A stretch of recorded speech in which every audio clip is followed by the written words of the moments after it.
So next we having factor affecting loudness. जैसे हमने pitch के केस में पढ़ा था कि जितनी नंबर ऑफ फ्रीक्वेंसी ज्यादा होगी, उतनी पिच ज्यादा होगी। और सेकंड हम फाइंड आउट करने वाले हैं कि जो लाउडनेस है वो किस पे डिपेंड करता है, वो डिपेंड करता है एम्पलीट्यूड में। एक वेव में अगर एम्पलीट्यूड ज्यादा होगी तो उसकी जो लाउडनेस है वो ज्यादा होगी। अगर एक वेव में एम्पलीट्यूड कम है तो उसकी लाउडनेस क्या होगी, कम होगी। ठीक है, ये having the wave form for this. अगर तो क्या होगा कि लो एनर्जी वाली वेव होगी तो लो एनर्जी वाली वेव की लाउडनेस भी लो होगी। इसकी वेव लो कैसे है, देखो अगर मैं बिल्कुल धीरे-धीरे बोल रही हूं, बिल्कुल धीरे-धीरे बोल मतलब मैं अपनी एनर्जी कम वेस्ट कर रही हूं। एनर्जी कम वेस्ट मतलब क्या होगा कि जो मेरी साउंड है वो भी कम होगी। इसमें लो एनर्जी वेव है। और अगर मैं चीख-चीख के बोल रही हूं, ऊंची-ऊंची बोल रही हूं तो उसमें क्या होगा, मैं हाई एनर्जी यूज कर रही हूं। अगर हाई एनर्जी होगी तो उसकी क्या होगी, एम्पलीट्यूड भी ज्यादा होगा। एम्पलीट्यूड भी ज्यादा होगा, उसकी लाउडनेस भी ज्यादा होगी। ठीक है, तो more is amplitude, more is loudness, less is amplitude, less is loudness. तो लाउडनेस और एम्पलीट्यूड क्या डायरेक्टली प्रोपोर्शनल है।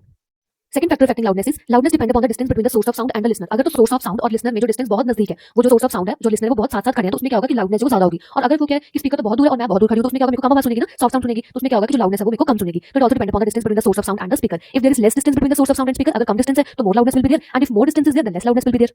Next factor of loudness we are having loudness also depend upon the surface area of vibrating object. अगर तो surface area of vibrating object ज्यादा, like in this case, अगर तो surface area of vibrating object ज्यादा है उसमें ज्यादा loudness होगी। अगर surface area of the vibrating object is less, इसमें कम लाउडनेस होगी। इसमें ज्यादा लाउड साउंड प्रोड्यूस होगा, इसमें कम लाउड साउंड प्रोड्यूस होगा।